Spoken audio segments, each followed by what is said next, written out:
Hello મિત્રો, share બજારની વાતોમાં મિત્રો, શેર બજાર વિશે ઘણા લોકો એક ખોટી ધારણા બાંધીને બેઠા.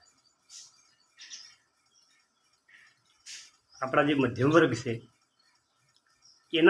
એના મગજમાં એવું ઠસી ગયું છે કે શેર બજાર જુગાર છે. આ ધારણા આપણા સમાજના યુવાનો અને આપણા જે સમયના માણસો હતા એમને શેર બજારથી દૂર રાખવા માટે આ એક ધારણા આપણને ખૂબ મોટો લોસ કર્યો. અને આ ધારણા ખરેખર ખોટી છે. શેર બજાર કોઈ જુગાર નથી. શેર બજારમાં તમે સારામાં સારો અનુભવ લો, શીખો, એનું નોલેજ લો અને લાંબા ગાળાનું રોકાણ કરો તો શેર બજાર એક સારામાં સારો બિઝનેસ છે. એને બિઝનેસ બનાવતા આવડવું. મિત્રો, આ એ વાત છે કે અત્યારે ઘણા લોકો શેર બજાર માટે ખોટી ધારણા બાંધી રહ્યા છે અને એક શેર બજારમાં એને જુગાર માને. એ જુગાર નથી. આખા દેશની ઇકોનોમી શેર બજાર ઉપર ટકેલી છે. મિત્રો, આખા દેશની ઇકોનોમીની ધોરીનસ દેશના ઉદ્યોગો છે. ખેતી એનો બીજા નંબરનો ઉદ્યોગ છે. ખેતીથી આપણા દેશ સમૃદ્ધ છે, પરંતુ ઉદ્યોગ વગર આપણને ચાલવાનું નથી.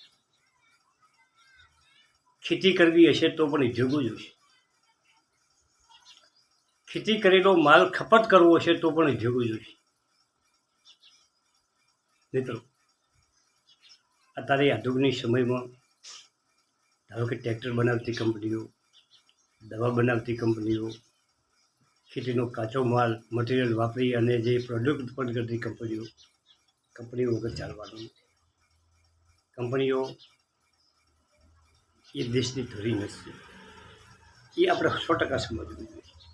અને એનો બધો આધાર, ઇકોનોમીનો બધો આધાર શેર બજાર ઉપર ટકેલો છે. તમે જે બેંકમાં પૈસા જમા કરાવો છો, તમે જે બેંકમાં થાપણ મૂકો છો, જે બેંકમાં સાથે વ્યવહાર કરો છો, તે બેંક પૈસા ક્યાં રોકે? વિચાર્યું છે? તમે ઘણા શેર જોજો, શેર બજાર શેર જોજો અને એ શેરનું હોલ્ડિંગ જોજો. અને એમાં તમે કોણે શેર લીધા છે તો એમાં બેંકોનું નામ મુખ રહે છે, એલઆઈસીનું નામ મુખ રહે છે. એ બધા પૈસા શેર બજારમાં જોઈએ. તમારા પાસે સસ્તા પૈસા લઈ તમારા ચાલુ ખાતામાં પડ્યા હોય, તમારા એફડીના પૈસા, એ ટોટલ પૈસા શેર બજારમાં રોકાણ કરવામાં આવે અને ઊંચામાં ઊંચું વળતર મેળવે. તમે જે વીમા કંપનીમાં તમારો પોતાનો વીમો કરાવો છો, એ પૈસા ક્યાં રોકે? શેર બજાર. એક સિમ્પલ વાત છે. અને શેર બજારનો જુગાર હોય તો વીમા કંપનીઓ, બેંકો શું બેવકૂફ છે? શું મૂર્ખ છે લોકો એ કે તેમના પૈસા એ શેર બજારમાં રોકે? અને પહેલી વાત તમને એ કહી દઉં કે શેર બજારમાં કોઈ પૈસાની કમી નથી.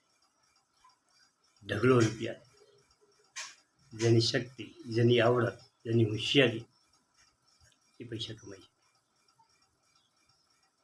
અને શેર બજારમાં બિઝનેસ તમારી પાસે સ્કિલ અને અનુભવ હોવો જોઈએ. મિત્રો, આપણે જ્યોતિ રિઝનના શેર વિશે પણ આજે તમને વાત કરવી.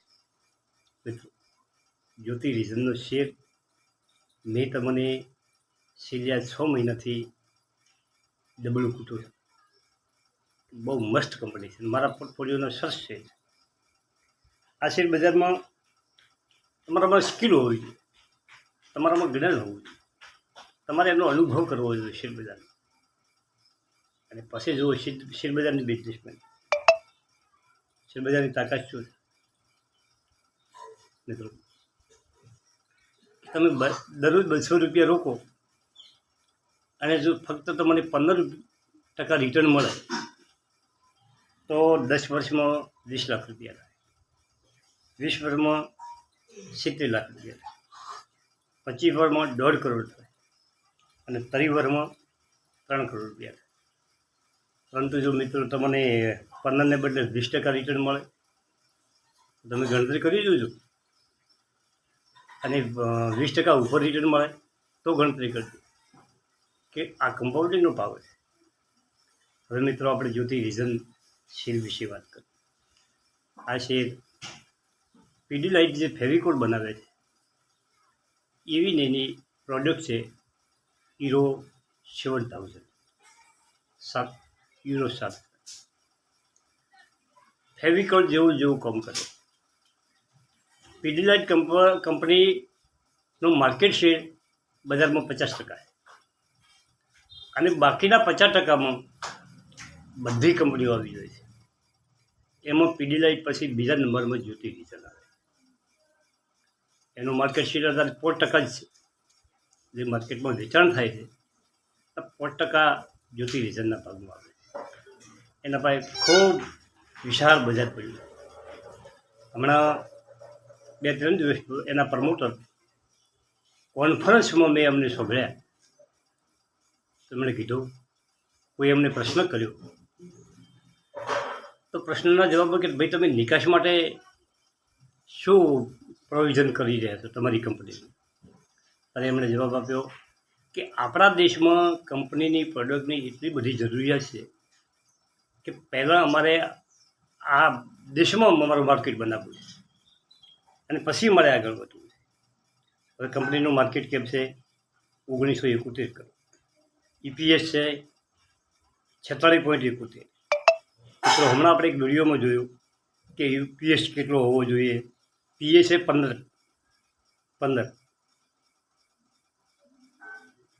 એના સેક્ટરનો PE 15 છે, જ્યારે પોતાનો PE 35. આપણે વાત કરી હતી કે સેક્ટરના PEથી એનો PE ઓછો હોય છે, પણ એનો PE વધારે. કંપની ગ્રોથ કરવાવાળી કંપની છે, PE વધારે હોય. એની બુક વેલ્યુ છે ₹88. ડિવિડન્ડ આપે છે 0.38%, કે 1/2% આસપાસ ડિવિડન્ડ આપે છે.